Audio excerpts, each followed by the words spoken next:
माधोपुर नाम का एक बहुत ही पुराना गांव हुआ करता था। उस गांव में सुशील नाम का एक गरीब मजदूर आदमी अपनी पत्नी मल्लिका और एक 8 साल के बेटे कैलाश के साथ रहा करता था। सुशील बहुत ही ईमानदार और सीधा साधा आदमी था। आप तो जानते ही हो जी, बरसात का मौसम शुरू हो गई है। पिछली बार बरसात के दिन कितने मुश्किल से कटे थे। घर की छत जगह जगह से टूटी हुई है। अगर तुमने इस बार भी कोई इंतजाम नहीं किया तो पहले जैसा हाल हो जाएगा। बारिश का सारा पानी घर में आएगा। तुम सही कहती हो मल्लिका, पिछली बार की बरसात ने हमें बहुत परेशान किया था। इस बार कैसे भी करके छत की मरम्मत जरूर करवानी होगी। मल्लिका, मैं मालिक के पास जा रहा हूँ, वह मेरी मदद जरूर करेंगे। अगर मालिक ने पैसे दे दिए तो मैं कल ही छत की मरम्मत करवा दूंगा। इतना कहकर सुशील अपने मालिक के घर चला जाता है। अरे भाइयों, जल्दी करो, कुछ ही दिनों में बारिश होने वाली है। तब तक तुम लोगों को ये सारा माल गोदाम के अंदर भी रखवाना है, नहीं तो सारा माल पानी में भीग जाएगा। वैसे भी आजकल हमारी फैक्ट्री घाटे में चल रही है, मैं और रिस्क नहीं ले सकता। जल्दी करो, बहुत काम बचा है। अरे सुशील, बोलो क्या बात है? आज तुम काम पर इतने लेट से आए हो? आज तुम्हें काम नहीं करना है क्या? नहीं देख रहे हो कितना काम बाकी है? मालिक, आप तो जानते ही हो, इस समय घर में एक भी पैसा नहीं है। बरसात शुरू हो गई है, घर की छत जगह जगह से टूट रही है और मैंने छत की मरम्मत नहीं करवाई तो बारिश का सारा पानी घर में आएगा। पिछली बरसात में मैंने अपने घर का सामान अपने पड़ोसी के घर में रख दिया था, लेकिन उसने इस बार सामान रखने से भी मना कर दिया। अगर इस बार छत की मरम्मत नहीं करवाई तो बारिश के कारण घर का सारा सामान खराब हो जाएगा। मालिक, मुझे थोड़े बहुत पैसे दे दीजिए, अगले महीने की तनख्वाह से काट लेना।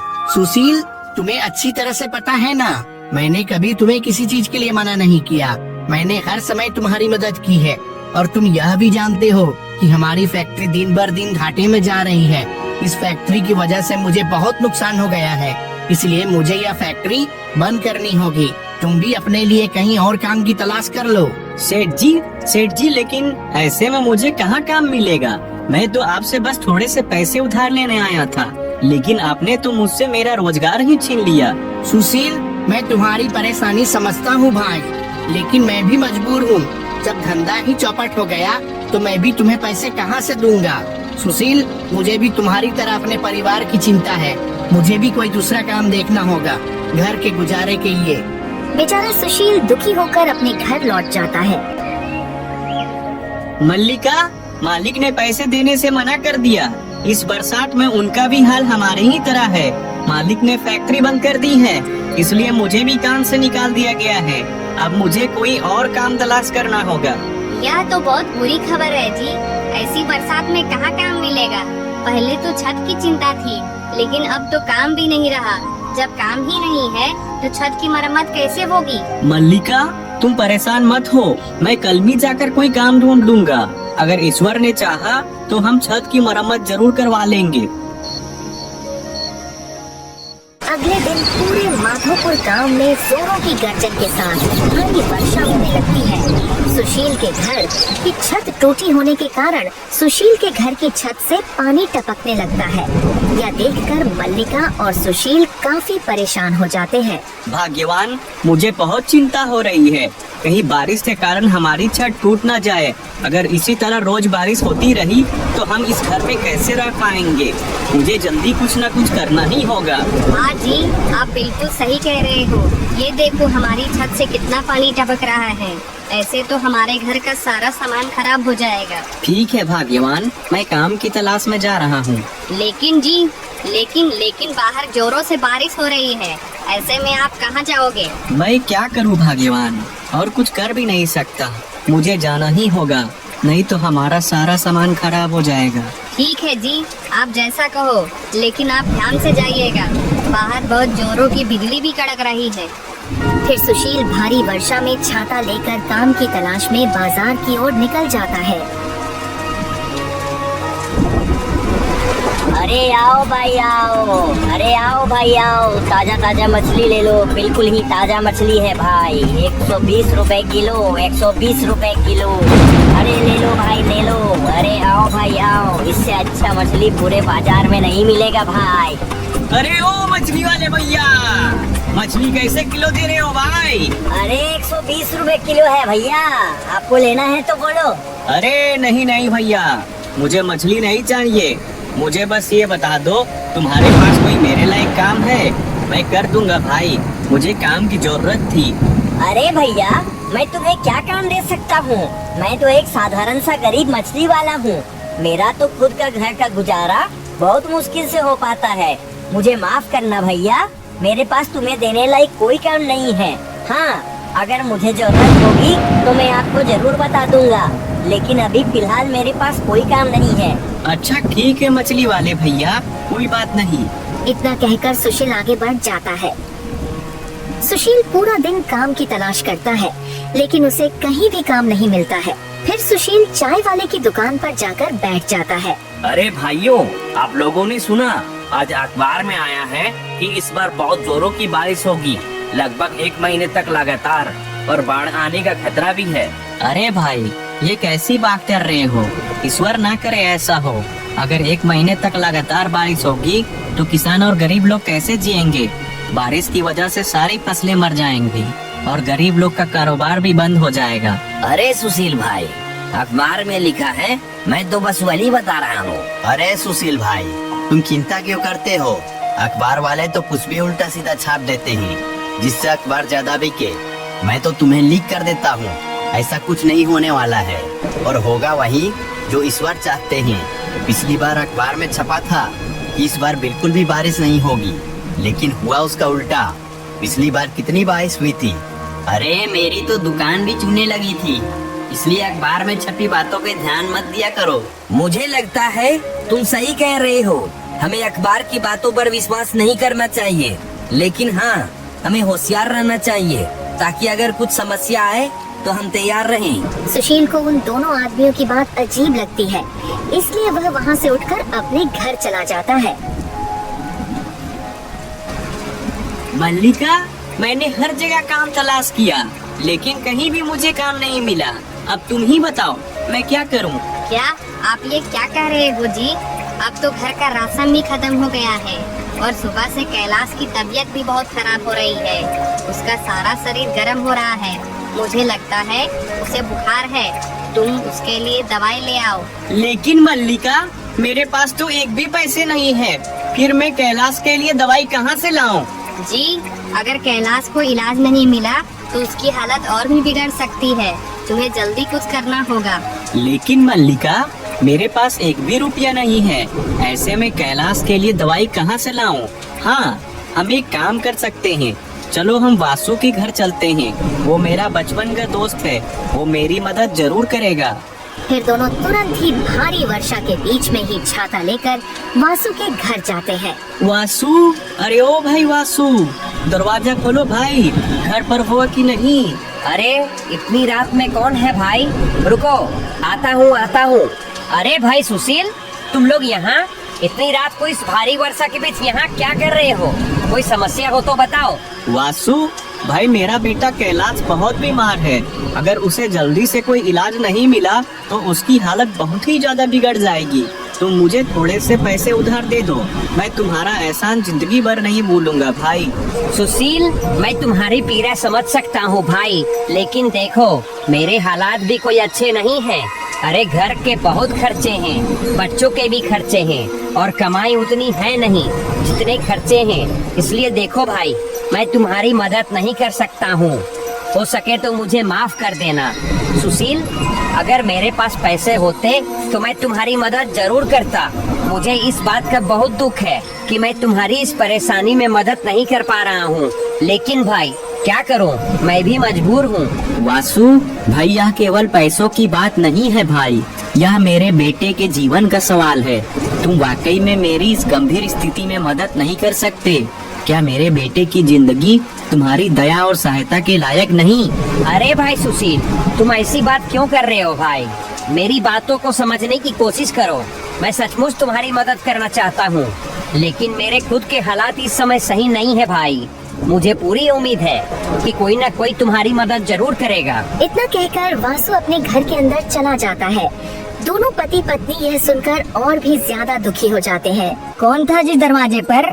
जो इतनी जोर जोर से किवाड़ पीट रहा था? अरे राधा, वो मेरा भिखारी दोस्त सुशील था। उसका बेटा कैलाश बहुत ही ज्यादा बीमार है। उसके इलाज के लिए उधार पैसे मांगने आया था। मैंने साफ मना कर दिया उधार पैसे देने के लिए। लेकिन सुशील तो आपका बहुत ही अच्छा दोस्त है ना जी। उसने तुम्हारी मुश्किल वक्त में बहुत बार मदद की है, फिर तुमने उन्हें पैसे देने से क्यों मना कर दिया?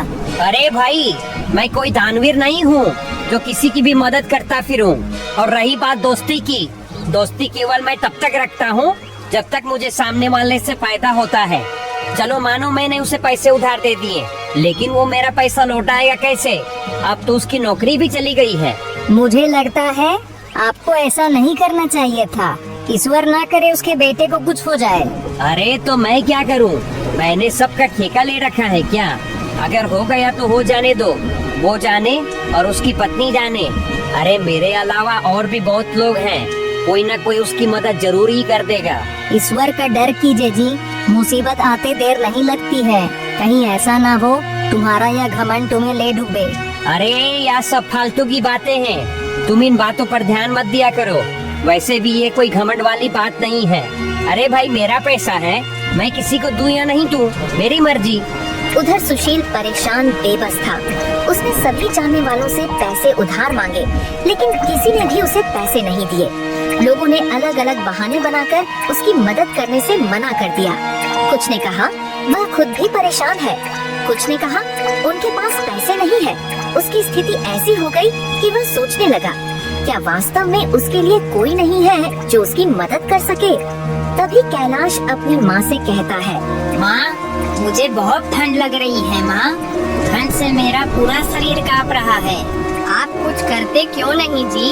बच्चा मरने को तैयार है। अरे मरता है तो मर जाने दो, इसे भी पता चले कि यह गरीब बाप के घर में पैदा हुआ है। मैं थक चुका हूँ लोगों से पैसे उधार मांग मांग कर। कोई पैसे देने को तैयार ही नहीं है। जबरदस्ती छीन के तो नहीं ला सकता ना। ऐसा मत करिए जी, आप एक बार सरपंच जी के पास जाओ, वो हमारी मदद जरूर करेंगे। सरपंच जी से कहना हमारा बच्चा बीमार है, उसे इलाज की सख्त जरूरत है। सुशील तुरंत घबराहट में घर से निकलता है और सरपंच जी के घर पहुंच जाता है और सरपंच जी से कहता है, सरपंच जी, मेरा बच्चा कैलाश बहुत बीमार है, उसे इलाज की सख्त जरूरत है, लेकिन मेरे पास एक भी पैसे नहीं हैं जिससे मैं अपने बेटे का इलाज करवा सकूं। मैंने यार दोस्त रिश्तेदार सभी से पैसे मांगे, लेकिन किसी ने भी मेरी मदद नहीं की। अब एक आप ही हो जो मेरी मदद कर सकते हो। सुशील, तुम्हारी बात सुनकर मुझे बहुत दुख हुआ मेरे भाई। बुरे वक्त में कोई भी किसी की मदद नहीं करता है। यार दोस्त रिश्तेदार केवल उसी वक्त तक साथ रहते हैं जब तक इंसान के पास पैसे होते हैं। गरीबी में सब मुंह मोड़ लेते हैं। लेकिन सुशील, मुझे यह कहते हुए और भी ज्यादा दुख हो रहा है कि मैं तुम्हारी मदद नहीं कर सकता। तुम तो जानते ही हो, इस बार की योजना में अभी तक सरकार ने एक भी रुपया नहीं दिया है। गांव में जो भी छोटा मोटा काम हो रहा है वो सब मैं अपनी ही जेब से करवा रहा हूँ। मेरे ऊपर दुनिया भर का कर्ज हो रहा है। मैं अपने ऊपर और कर्ज नहीं चला सकता सुशील। कोई बात नहीं सरपंच जी, जब अपनों ने ही मदद नहीं की तो फिर तुम कैसे कर सकते हो? अब तो ईश्वर की जो मर्जी है वही होगा। इतना कहकर सुशील दुखी होकर अपने घर की ओर निकल पड़ता है और मन ही मन में सोचने लगता है, आज लोगों ने साबित कर ही दिया कि कोई भी किसी का अपना नहीं होता है। बुरे वक्त में तो कोई भी किसी का साथ नहीं देता है। सुशील यह सोच ही रहा होता है कि तभी उसके सर के ऊपर वाले पेड़ की गर्जन के साथ बिजली गिरती है और उस पेड़ का एक शाखा टूटकर सुशील के सर पर गिर पड़ता है और सुशील वहीं सर पर चोट लगने के कारण बेहोश होकर जमीन पर गिर पड़ता है।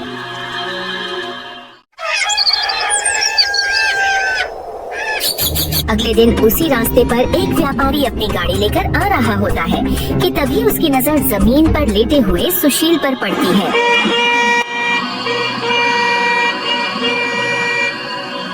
अरे भाई, कौन हो तुम और बीच रास्ते पर क्यों लेटे हुए हो? हट जाओ रास्ते से, मुझे देर हो रही है। लेकिन बदले में उसे कोई भी जवाब नहीं मिलता है। तब व्यापारी सुशील के पास जाकर देखता है, अरे ये तो बेहोश है, इसकी हालत तो बहुत गंभीर लग रही है। मुझे इसे यहाँ छोड़कर नहीं जाना चाहिए। ये बेसहारा और कमजोर है। फिर व्यापारी सुशील को अपनी गाड़ी में बैठाकर अपने घर ले जाता है और घर ले जाकर व्यापारी सुशील की खूब सेवा करता है।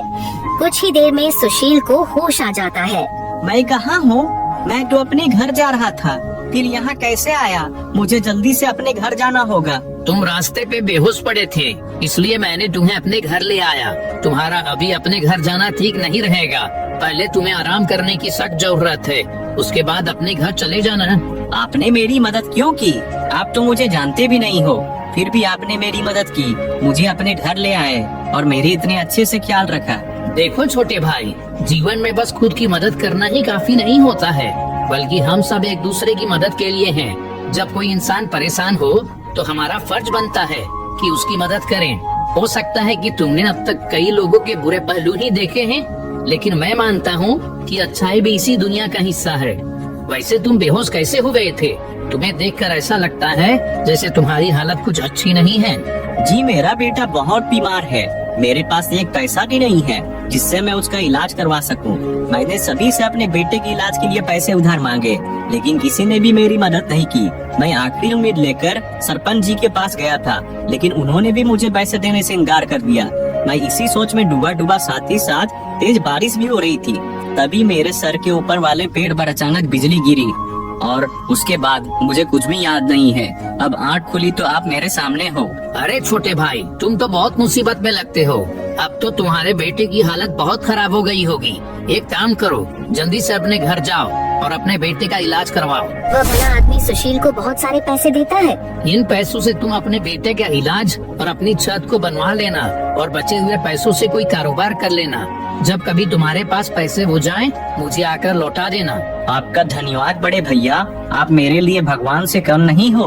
मैंने देवी देवताओं का नाम तो सुना जरूर है, लेकिन कभी देखा नहीं था, और आज मैंने देख लिया। मैं आपका एहसान जिंदगी भर नहीं भूलूंगा। अरे ये कोई बड़ा काम नहीं है छोटे भाई।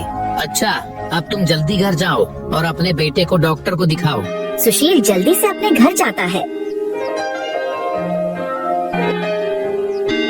फिर सुशील अपने बेटे कैलाश को डॉक्टर के पास लेकर जाता है और कुछ ही दिनों में उसका बेटा कैलाश ठीक हो जाता है। एक दिन मल्लिका सुशील को कहती है, आपने मुझे बताया नहीं कि आप पैसे कहाँ से लाए थे।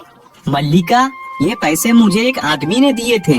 मैं तो उसे जानता भी नहीं कि वो कौन था, लेकिन मेरे लिए किसी भगवान से कम नहीं था। मैंने उससे उसका नाम पूछा, लेकिन उसने मुझे नाम बताने से साफ इनकार कर दिया। मैं उसे जंगल में बेहोशी की हालत में मिला था। उसने मुझे कहा था कि कुछ पैसों से अपने बच्चे का इलाज करवा लेना और बचे हुए पैसों से कारोबार कर लेना। आप सही कहते हो, वो आदमी किसी भगवान से कम नहीं था। मल्लिका, अभी मेरे पास बहुत पैसे बचे हुए हैं।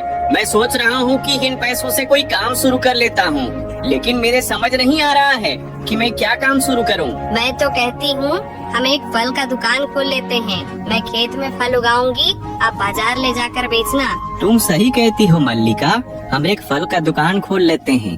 अगले दिन से दोनों फल और सब्जी का व्यापार शुरू कर देते हैं। मल्लिका अपने खेतों में मेहनत से तरह तरह के फल और सब्जियां उगाती और सुशील उन फल और सब्जियों को बाजार में बेच दिया करता।